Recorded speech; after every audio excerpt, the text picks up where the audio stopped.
আপনি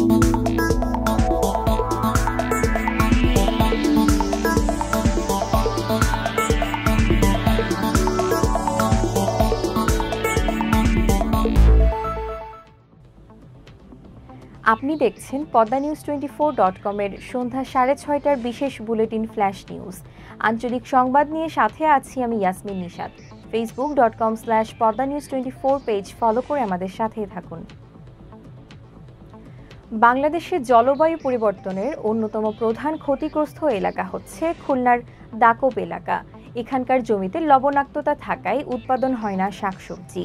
অতি দারিদ্রতার কারণে দুধ, ডিম, মাংস খাওয়ারও সামর্থ্য নেই এখানকার গর্ভবতী নারীদের, যার ফলে মারাত্মক পুষ্টিহীনতায় ভোগায় গর্ভবতী নারীরা জন্ম দিচ্ছেন বিকলাঙ্গ ও অপুষ্ট শিশু।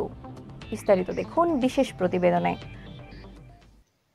সুন্দরবনের পাশ ঘেঁষে ছোট্ট গ্রাম কালাবগি। বাঁশের কাঠ দিয়ে গড়ে উঠেছে এসব ঘর। মাটিতে লবণাক্ততার কারণে গ্রামে উৎপাদন হয় না কোনো সবজি বা ফল। আবার যোগাযোগ ব্যবস্থা খারাপ হওয়ায় এবং আর্থিক সামর্থ্য না থাকায় অনেকের পক্ষে সম্ভব হয় না শহর থেকে পুষ্টিকর খাবার কিনে আনার। আমি একজন গর্ভবতী মা, আমার পুষ্টিকর খাদ্য খাওয়ার প্রয়োজন, তা আমি খাইতে পারি না। আর নদী ভাঙন, আমি ঘর বাড়ি নেই, আমি থাকতে পারবো না। আমি চিকিৎসা হব, তা আমি চিকিৎসা করতে গেলে একটু সমস্যা। এখান থেকে খুলনা চালনা যেতে গেলে অসুবিধা, ভাঙন, নদী পার হয়ে যাব কিভাবে। ভালো খাবারের অভাবে পুষ্টিহীনতায় ভুগেন সেখানকার গর্ভবতী নারীরা। সে কারণে জন্ম নিচ্ছে বিকলাঙ্গ শিশু। আবার সঠিক সময়ে স্বাস্থ্য কেন্দ্রে যেতে না পারায় চিকিৎসা সেবা থেকে বঞ্চিত হন গর্ভবতীরা।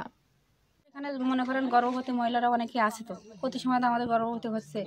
এখানে এমন অবস্থা যে কোনো মহিলার প্রেগনেন্ট মানে ব্যথা শুরু হয়ে গেছে, এমতো অবস্থা আমাদের কিন্তু ব্যথা শুরু হয়ে গেলে আমাদের দূরে ডাক্তারের কাছে যাবো সেমন কোনো পরিস্থিতি নেই। এখান থেকে ট্রলার নিয়ে চালনা যাওয়া লাগে।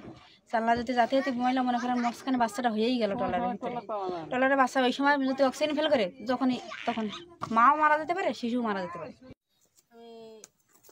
গর্ভবতী, কিন্তু ঠিক মতো ডাক্তারের ধারে যেতে পারছে না, খেতে পারছে না। আর ডাক্তারের সাথে ধারে গেলেই তো টাকা পয়সা দরকার। জনপ্রতিনিধিরা বলছেন জলবায়ু পরিবর্তনের ক্ষতি মোকাবেলায় পর্যাপ্ত সহায়তা পায়নি এসব এলাকা। খুবই দুর্বিষহ অবস্থা। আমাদের এখান থেকে শুধু ডেলিভারি না, আমাদের এমার্জেন্সি কোনো যদি রোগী এখানে হয় তাহলে তাকে নিয়ে যাওয়ার জন্য আমাদের খুব পরিশ্রম করতে হয়। তো অনেকে জীবন হারায় পথে, অনেকে হয়তো বেঁচে যায়। চিকিৎসকরা বলছেন কম খরচে ও কোন কোন খাবারে পুষ্টি চাহিদা মেটানো যায় সে বিষয়ে গর্ভবতীদের জানান তারা। এরা পুষ্টিহীনতায় ভুগছে সবসময়। যেমন আমি ম্যাক্সিমাম রোগী দেখি আজকে একজন দেখলাম 35% হিমোগ্লোবিন, তাহলে কি পরিমাণ পুষ্টিহীনতায় ভুগছে। এই রোগীগুলোকে আমরা চেষ্টা করছি যে ওদেরকে মাইকিং করেছি যে আপনারা পুষ্টি বিষয়ক জ্ঞান নেবেন। আমাদের দেখবেন এখানে একটা সেন্টার আছে ANC, আমার 2টো রুম। এটা আমার জলবায়ুর বিরূপ প্রভাবে প্রকৃতির পরিবর্তন যেমন দৃশ্যমান, তেমনি দৃশ্যমান এই অঞ্চলের নারীদের জীবনের নানান অসঙ্গতি। আর এসব অসঙ্গতি দূর করার জন্য সরকারি বেসরকারি পৃষ্ঠপোষকতা প্রয়োজন বলে মনে করেন ভুক্তভোগীরা। শবনাজ স্মৃতি, পদ্মা নিউজ, দাকব, খুলনা। কক্সবাজারের উখিয়ায় রোহিঙ্গা ক্যাম্প সংলগ্ন গহীন পাহাড়ে মিয়ানমারের বিচ্ছিন্নতাবাদী সশস্ত্র সংগঠন আরাকান রোহিঙ্গা স্যালভেশন আর্মি বা আসার আস্তানায় অভিযান চালিয়েছে র্যাব 15। এ সময় বিপুল পরিমাণ অস্ত্র, গ্রেনেড ও রকেট সেল সহ আরসার 2 সদস্যকে আটক করা হয়েছে। মঙ্গলবার মধ্যরাত থেকে বুধবার সকাল পর্যন্ত লাল পাহাড়ে এই অভিযান চালানো হয়। র্যাবের অধিনায়ক lieutenant colonel HM Sajjad Hossain সংবাদ মাধ্যমকে বিষয়টি নিশ্চিত করে বলেন, বেশ কিছুদিন ধরে রোহিঙ্গা ক্যাম্পের হেড মাঝি সহ রোহিঙ্গাদের গুলি ও গলা কেটে হত্যার ঘটনা ঘটছে। এর প্রেক্ষিতে ক্যাম্পে গোয়েন্দা তৎপর বৃদ্ধি করা হয়। সুনির্দিষ্ট তথ্যের ভিত্তিতে আরসার আস্তানা শনাক্ত করা হয়। র্যাবের উপস্থিতি টের পেয়ে সন্ত্রাসীরা গুলিবর্ষণ শুরু করে। র্যাবও পাল্টা গুলি ছোড়ে। নির্বাচনী আচরণবিধি লঙ্ঘনের দায়ে গাজীপুরের শ্রীপুর উপজেলা পরিষদ নির্বাচনে চেয়ারম্যান পদের প্রার্থী জামিল হাসানের প্রার্থিতা বাতিল করেছে নির্বাচন কমিশন। বুধবার এ তথ্য নিশ্চিত করেছেন নির্বাচন কমিশনের অতিরিক্ত সচিব অশোক কুমার দেবনাথ। বারবার আচরণবিধি লঙ্ঘন করায় জামিল হাসানকে বুধবার ঢাকায় তলব করেছিলেন ইসি। তিনি ইসিতে হাজির হয়ে ব্যাখ্যা দেন, তবে তার ব্যাখ্যায় ইসি সন্তুষ্ট হয়নি।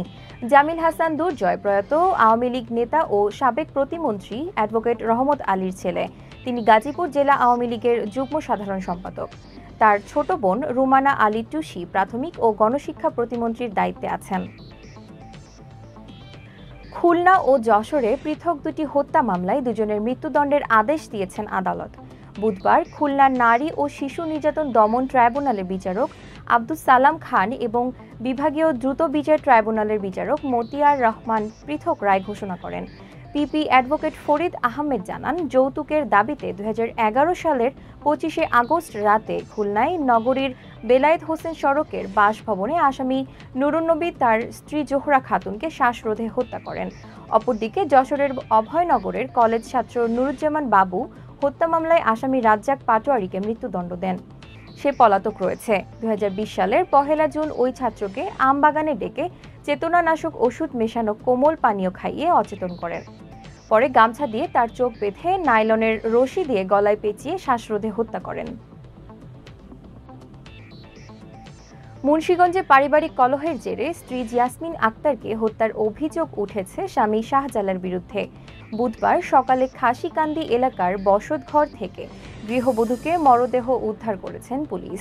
ঘটনার সত্যতা নিশ্চিত করে অতিরিক্ত পুলিশ সুপার খায়রুল হাসান বলেন, ধারণা হচ্ছে শাহজালাল মঙ্গলবার রাতের কোনো এক সময় ইয়াসমিনকে হত্যা করেছে। তার শরীরে বিভিন্ন স্থানে ও মাথায় আঘাতের চিহ্ন রয়েছে। সে পলাতক। শাহজালাল এলাকার একটি চিহ্নিত চোর এবং ফৌজদারি মামলার আসামি। কিছুদিন আগে একটি ফৌজদারি মামলায় 6 মাস সাজা ভোগ করেন। তাকে গ্রেপ্তার করার জন্য পুলিশের টিম কাজ করছে। ফরিদপুর সদর উপজেলার কানাইপুরে নকল এসএমসি ওরাল স্যালাইন তৈরির কারখানার সন্ধান পাওয়া গেছে। খবর পেয়ে সেখানে অভিযান চালিয়েছে ভ্রাম্যমাণ আদালত। এ সময় ভ্রাম্যমাণ আদালত কারখানা ও গোডাউন সিলগালা করে দেয়। পাশাপাশি নকল পণ্য উৎপাদন করায় 2 লাখ টাকা জরিমানা করে। মঙ্গলবার রাতে গোপন সংবাদের ভিত্তিতে নির্বাহী ম্যাজিস্ট্রেট ASM শাহাদাত হোসেনের নেতৃত্বে আদালত শহরতলির কানাইপুরের রূপা ফুড প্রোডাক্টসে অভিযান চালায়। সেখানে তৈরি করা হচ্ছিল ওরাল স্যালাইন এর নামে নকল খাবার স্যালাইন। স্যালাইনের মোড়ক হুবহু এসএমসি মোড়কের মতো। ওই প্যাকেটে মেয়াদও ঠিকঠাক মতো লেখা নেই। এছাড়াও সেখানে বিভিন্ন কোম্পানির মোড়কে শিশু খাদ্য তৈরি করে প্যাকেটজাত করা হয়। গুরুত্বপূর্ণ সব সংবাদ জানতে poddanews24.com এর বিশেষ বুলেটিন ফ্ল্যাশ নিউজ দেখবেন প্রতিদিন সন্ধ্যা 6:30, রাত 8:30 ও রাত 10:30টায়। ফ্ল্যাশ নিউজ দেখতে ফেসবুকে আমাদের ফলো করুন facebook.com/poddanews24 আর ইউটিউবে সাবস্ক্রাইব করুন youtube.com/@poddanews24 চ্যানেলটি। নিয়মিত দেশ বিদেশের আপডেট সব সংবাদ জানতে ভিজিট করুন মাল্টিমিডিয়া নিউজ পোর্টাল poddanews24।